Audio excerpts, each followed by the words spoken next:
Hello everyone, welcome back. In today's video, we are going to see some basic English.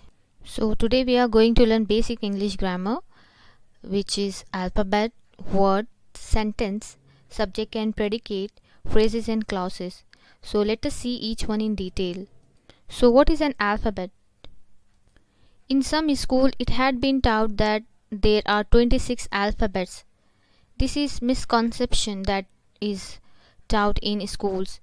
So there is only one alphabet in English language, not 26.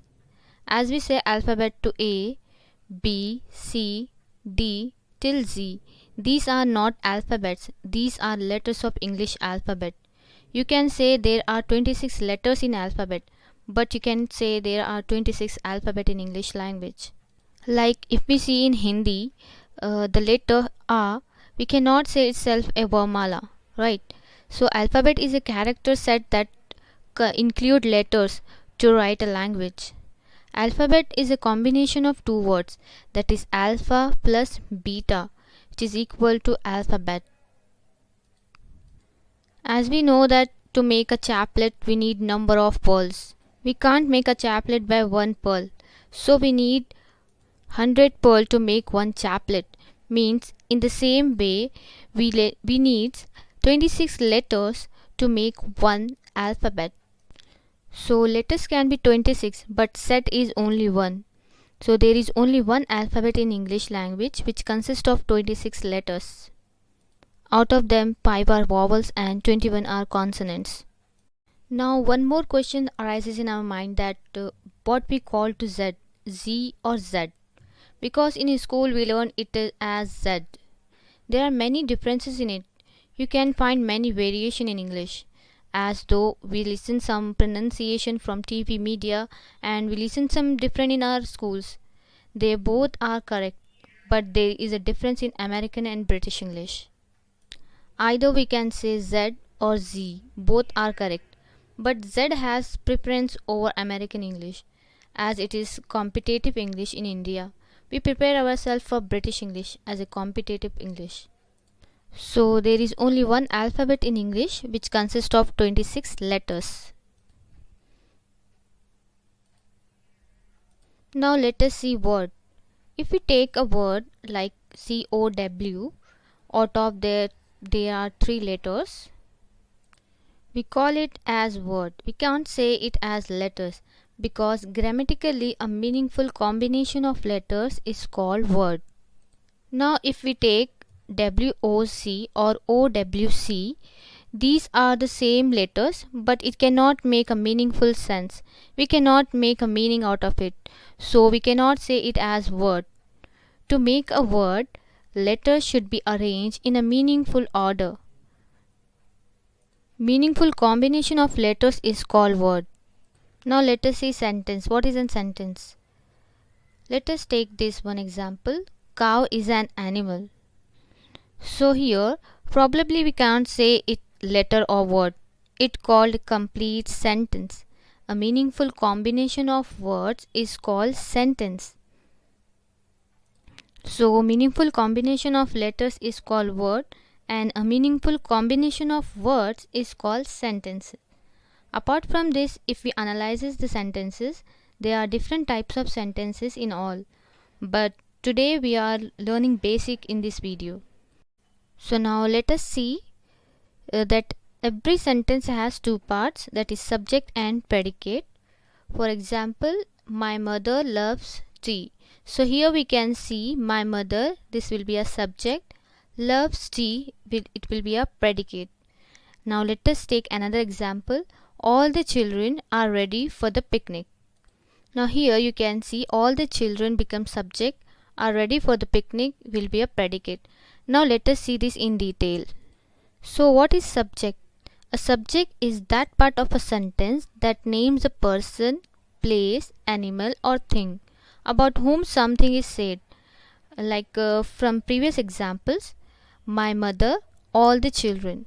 These are the subjects of the sentence. Now let us see predicate. What is an predicate? A predicate is a word or a group of words that tells us something about the subject.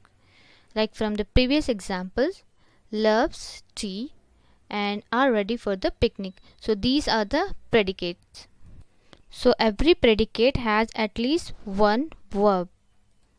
This will be a verb, and here this is the verb. So subject being the term and predicate being the description. So the subject is usually placed before the predicate, but sometimes the order is changed. The subject remains the same in spite of change in its position. Let us see example. The letter came after a few days. We can say in this way also, after a few days came the letter.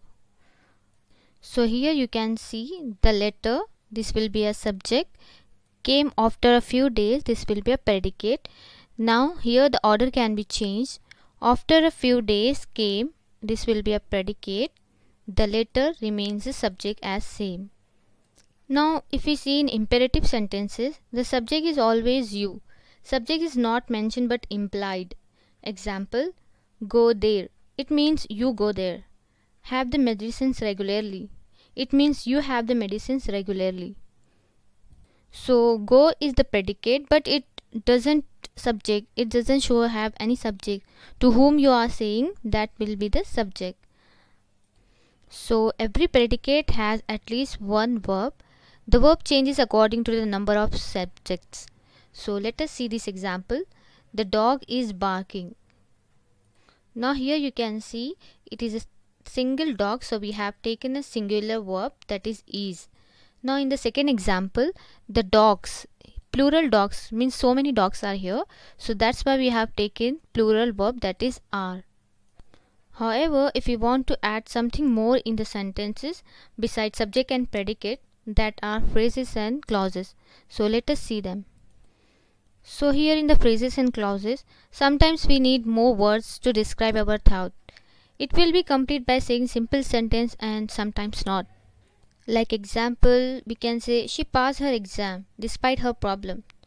Now the person to whom you are saying, he may ask you which rank she got or when. So you can say last year or last week, or she got first rank or second rank. So these are the phrases where you can give your extra information. So what is a phrase? Phrases is a group of two or more words that make sense but not complete sense, since it doesn't have a subject and a verb. Like example, we can see in the market or at home. So here you can see there is no subject or verb, so we call it as phrases, as it is not giving a complete sense to us.